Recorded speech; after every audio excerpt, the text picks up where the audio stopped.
Good afternoon and welcome to today's press conference. God eftermiddag och välkomna till dagens presskonferens. The press conference will be available on the Swedish government website government.se.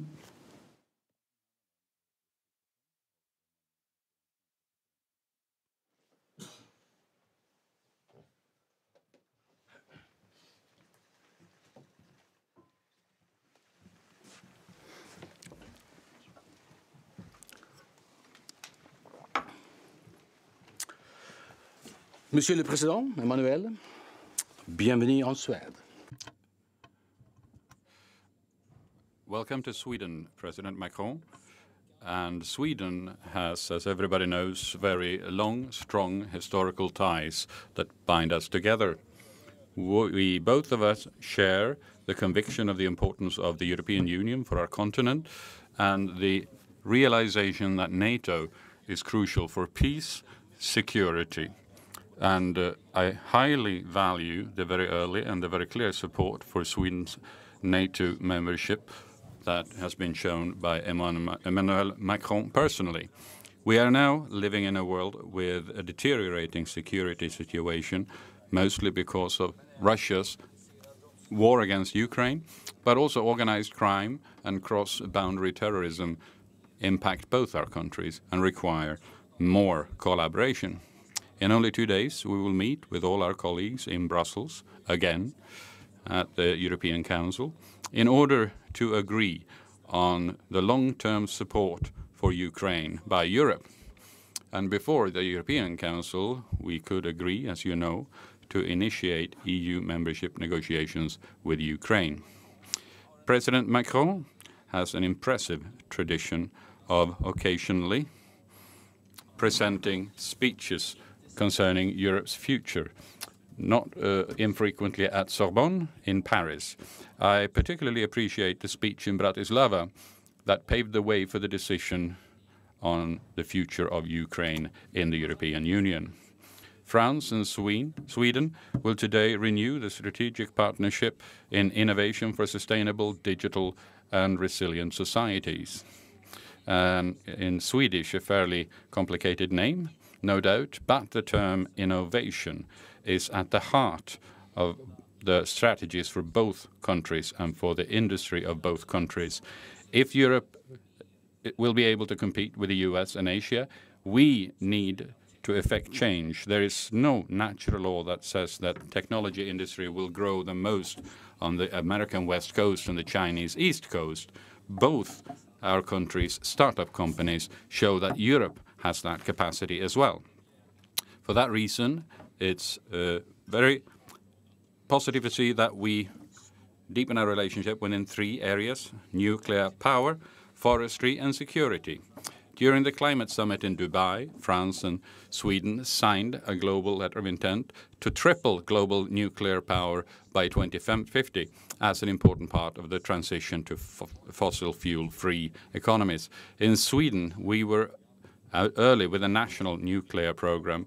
France is now the engine behind expanding internationally. Both climate change and Russia's invasion of Ukraine mean that we have to change global energy supply. And the two of us will be happy to take the lead and partner with others. Together we also work for Europe's security, both within the European Union and with our allies in NATO. Never in our modern era the importance of our defense industry has been as obvious as now. Our very strong and successful defense industry companies are literally saving lives in Ukraine. Our forests have a particular position in Sweden. 2 weeks ago, myself and Petteri Orpo, Prime Minister of Finland, co-hosted 1 day of discussions about our forests and forestry and the opportunities there in climate change together with Ursula von der Leyen, the chairman of the Commission. There's plenty of innovation in forests as well, not least to create renewable alternatives to fossil fuel products. We are convinced that Swedish and Finnish forests can contribute even more to European competitiveness and a global green transition. And finally, and perhaps most importantly, to my Swedish countrymen, France is important to Sweden. That is the country in Europe that attract the most Swedes direct investment. And I don't think everyone in Sweden knows that. 100,000 French citizens work in Swedish companies. 70,000 Swedes work in French companies. The high-tech industry is strong in both countries, as well as the financial industry.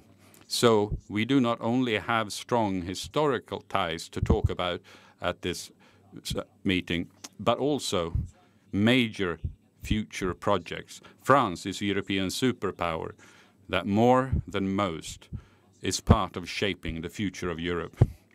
I have got to know Emmanuel Macron as a curious, energetic, very clear leader who is not afraid to take a direction that he believes in, but also a leader who enjoys a serious discussion.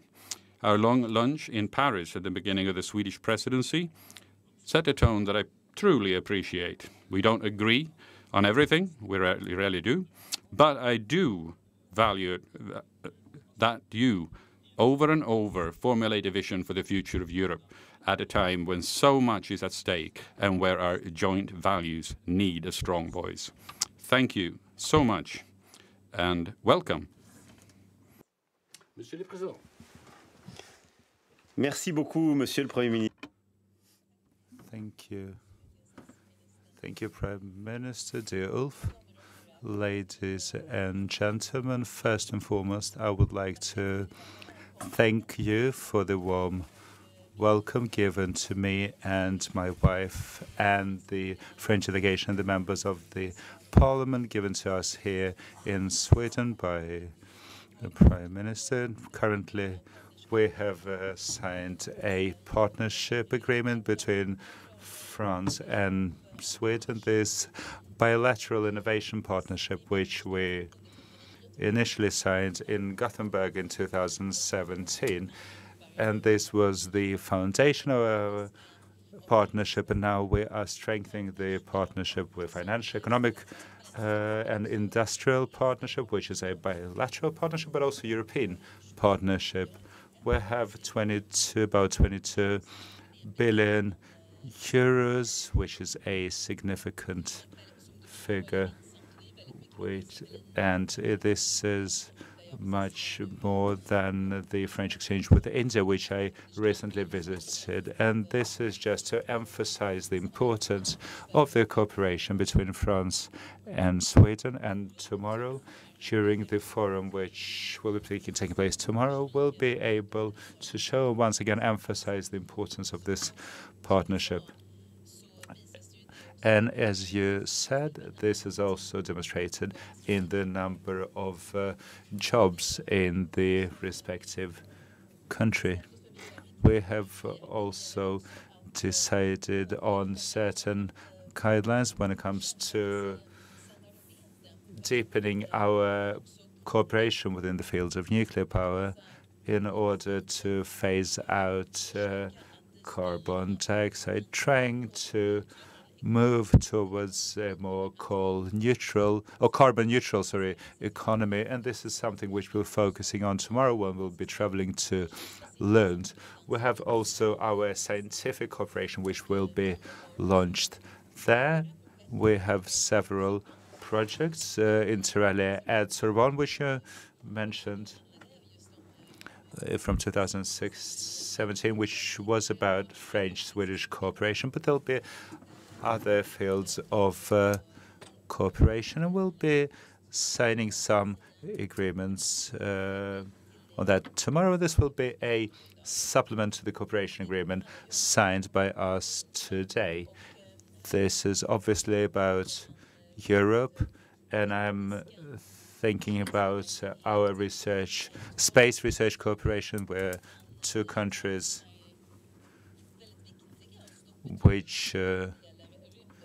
which are quite big in aerospace. Both of our countries are launching satellites. We have CNS in France and the Swedish Space Center, which will be developing new technology. As you've mentioned, we have the forestry industry, and on one hand, to protect the biologic diversity, but also we have to learn a lot from you in Sweden, because you have developed several industrial industries in terms of sustainable forestry, something which will be required for Europe in the future, and this is where you can lead the way. This is another element of our bilateral cooperation. It's obviously the case that Sweden and France are competitors when it comes to certain products, but we want to be able to manufacture certain products ourselves, for example, within the defense industry. I am thinking specifically about the anti-aircraft systems and the tank components, which we'll be also agreeing upon. But I'd like to give some examples of our areas cooperation, which corresponds to what was saying in Versailles.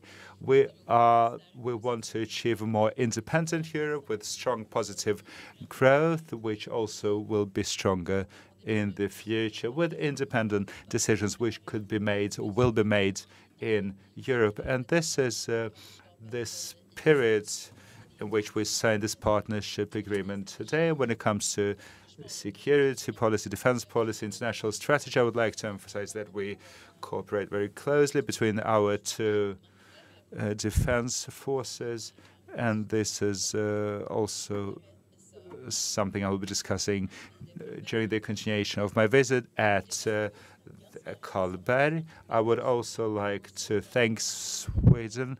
You have been supporting us in Africa, among other countries, but also when it comes to fighting crime, when it comes to fight against the organized criminality. We will sign a new cooperation agreement. We will be deepening the cooperation, which is about fighting international organized crime. And now, when it comes to Russian invasion of Ukraine, in connection with that, Sweden submitted its application to become a member of NATO, and this application was immediately supported by France, this initiative. And I would really like to emphasize how important it has been with the consensus use and the way you've been working. We hopefully will be moving in the same direction, and all the members of the EU will be helping to strengthen and this cooperation. And this is something which will happen. Considering the serious crisis in the world, I am also specifically on Hamas's attacks against Israel on the 7th of October. I'm thinking about Ukraine since February 2022, the conflict which is ongoing there. So when it comes to these serious big questions and issues, we can cooperate efficiently, and we will come back to these issues later. But I would like to emphasize that we feel each other's support in providing support for Ukraine now and continuously in the future. Now, on Thursday, there will be an extraordinary meeting in the EU. We'll see each other there again, and all the focus will be on Ukraine and rebuilding the country. Will be coming back to the financial issues which are being reviewed now. We will also have a look at the question of migration. Dilf, I'd like to turn to you. I'd like to thank you for the partnership we have in place. You are an inspiring country when it comes to innovation, when it comes to how you modernize your economy, your way of managing social issues as well. And I believe that both of us now, both countries, show that we're moving in the direction of modernization. And this transition should be green, should be fair, and it should be digital. Sometimes where maybe do not necessarily agree in sports. I'm thinking about the semi-finals in the European Championship in handball, but sometimes you win as well. So best of luck next time. This is We met a couple of days ago at the handball game, and we are looking forward to welcome your delegation later this year at the Olympics. And you're also very welcome, dear Ulf. Thank you for a warm welcome. The floor for some question. We start with C News, first row. Messieurs, bonjour. Florian Tardif pour CNews. Monsieur le Président, un peu partout. So, President, vi följer ju jordbrukarnas reaktion. We follow the reaction of farmers in France, and we hear more and more raised voices from that sector, and we're wondering how you, with the agreements that you have signed concerning farming and agriculture, what is your view on this? Isn't this somewhat of a failure in France and therefore also in Europe when it comes to agricultural policy? Without a joint agricultural policy, our farmers would have no income. Many of our farmers would not survive. That is the truth, without having access to that support. And it is incredibly important, this support for their revenue. And over the past few years in France and in Europe, we've done everything we tried to do to try to improve the situation. If we look at the figures for 22 and 23, the situation has improved. But within certain specific agricultural segments, that's where the difficulties have exacerbated. And we have to keep working with that. Also, if we look at Égard, Hérault, and wine industry, and also when it comes to poultry industry, and also certain fruit and veg segments. There are certain segments where we have seen problems arising. In particular, it's related to the Ukraine issue, because we know that sometimes it has to do with very large volumes, that certain farmers, for example, in the wine industry, have fairly large acreages, which impacts the smaller producers. So we know that leads to problems. So we must begin by looking at the legislation in France. We have to ensure that we have a consistent set of regulations, so that we don't have only the major producers benefiting from this support. I have always protected our agricultural sector, even during major crises like most recently the COVID pandemic. We have to be aware that every time we eat something, someone produced that which you're eating. So that has a price, and that has to be protected. So that's why we need to support our farmers, and we need to support all companies within the food industry. And this must also be a European matter. Some of our distributors have also managed to bypass the French regulations by instead registering as a European distributor. So we have to be very clear about the fact that you cannot try to interfere and create problems for small farmers, small businessmen in their day-to-day business in Europe. It must be seen instead as an overarching support system. So we will continue to support our farmers, to highlight their issues, but the joint agricultural policy in Europe is incredibly important and will continue to be important for farmers' revenue. And because of that, we have to ensure that that support, that those grants are paid out as soon as possible. Sometimes that's all there is to it, to act more rapidly administratively. And since 2017, we also have transitions in our societies. And in that transition, we want to help and support our farmers. Should we stop the transition? No, definitely not. And once we see problems, for example, concerning the use of certain chemicals, then we often hear that this is something that upsets people. And for that reason, we need to help and support our farmers. Previously, many agricultural companies were dependent on various different chemicals, and now we have to help them to move towards a different future with sustainable support. Those, for example, who choose to transition to organic farming, those who choose to cultivate the earth in a more environmentally friendly manner, they must be helped. And we also need to highlight these types of financial support.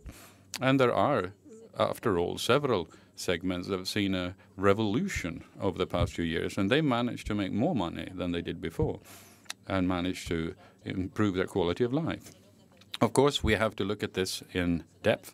I talked about this in the Swedish Parliament just now, because the Prime Minister here spoke about my speech in the autumn of 2017, which was about trade policy in Europe, and that we have to be consistent in how we apply it. And that's true.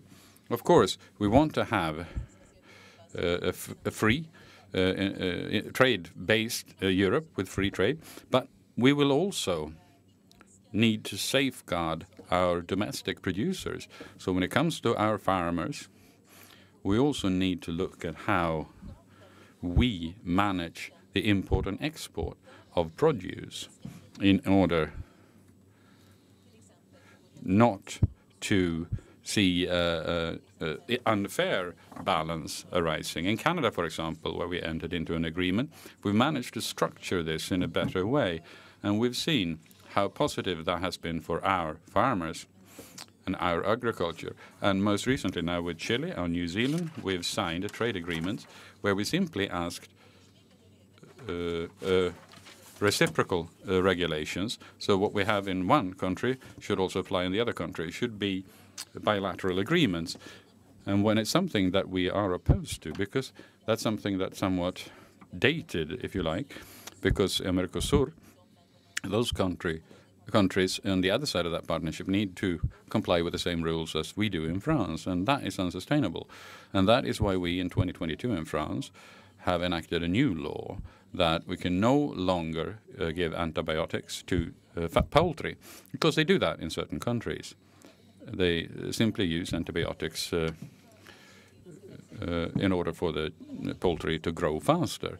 And this is something we do not want to be possible to do, because that would also be a disloyal competition with our farmers in Europe. This is a good example. But the example I'd also like to present to you to show that we are trying to improve the situation, and the situation would have been far worse if we hadn't taken the steps that we have done over the past few years. And we will continue to simplify systems and processes in our regulations in order to better provide support to the entire agricultural sector in Europe within the various agricultural segments. We have to have a consistent agricultural policy in order to maintain our independence in the food industry. I'll be meeting with the chairman of the Commission on Thursday, because we want to take tangible steps when it comes to imports from Ukraine, because we have quantities and quality issues when it comes to both cereal and in certain other segments. And when it comes to the Mercosur agreement, we don't want it to be signed as it stands currently. And thirdly, I'm not going to get into all the technical details, but it is also very important that we look at increased production on the one hand, but on the other hand, we have certain eco-friendly measures, such as maintaining certain green areas. And all of this can sometimes create problems for our farmers. We've heard this, and for that reason, we will be reviewing, perhaps relaxing some of the regulation. We need to continue reforming this policy so that it continues to be consistent with our ambitions and goals. It is possible to act, and we will act. And I would like to express my support here and now for all our farmers. I understand, I see and hear that there are certain difficulties within some segments. Bonjour. Il y a maintenant une grande incertitude quand il s'agit. Today, there's a lot of uncertainty about the United States' continued support for Ukraine. What can France do for them to take more responsibility for the security in Europe? Thank you for the question, which was put in French. NATO plays a significant role, and naturally the United States is a part of that. But France and the EU have been supporting Ukraine more or less to the same extent as the US, and we have to make efforts to support Ukraine in a sustainable manner, and this is what we'll be having a closer look at on Thursday. We, the Europeans, have to continue to support the Ukrainian people economically, militarily, with the material, and also with military training, because we have to be standing shoulder to shoulder together with Ukraine to win against Russia, and we are very happy and lucky that the US is supporting us. But if they would decrease their support, or if they would weaken their contribution, this should not result in negative consequences in the field. And this is why we have to be independent. We will be cooperated within the defense. When it comes to the military efforts which are required in Ukraine, we'll also make more efforts in the coming, in terms of military training. In the coming weeks and months, we'll be making important decisions to increase the support to Ukraine. I'm sure that the upcoming months are decisive, are important. We have to make sure that this is our responsibility. This is primarily our problem. Ukraine is part of Europe. It's a part of our Europe. And we also have to remain credible when it comes to our security policy. Then this is also a question of what position our neighbors take with respect to us. So in the upcoming months, we will see how this will develop within NATO. Just may add to that, another good reason actually for being very, very committed and firm in Europe is actually our message to the US. If we want them to be committed to us, we need to be able to unite in Europe as well. And that's a very important step coming Thursday. Thank you so much. Very good Thank you. Merci, mesdames et messieurs. Okay, please.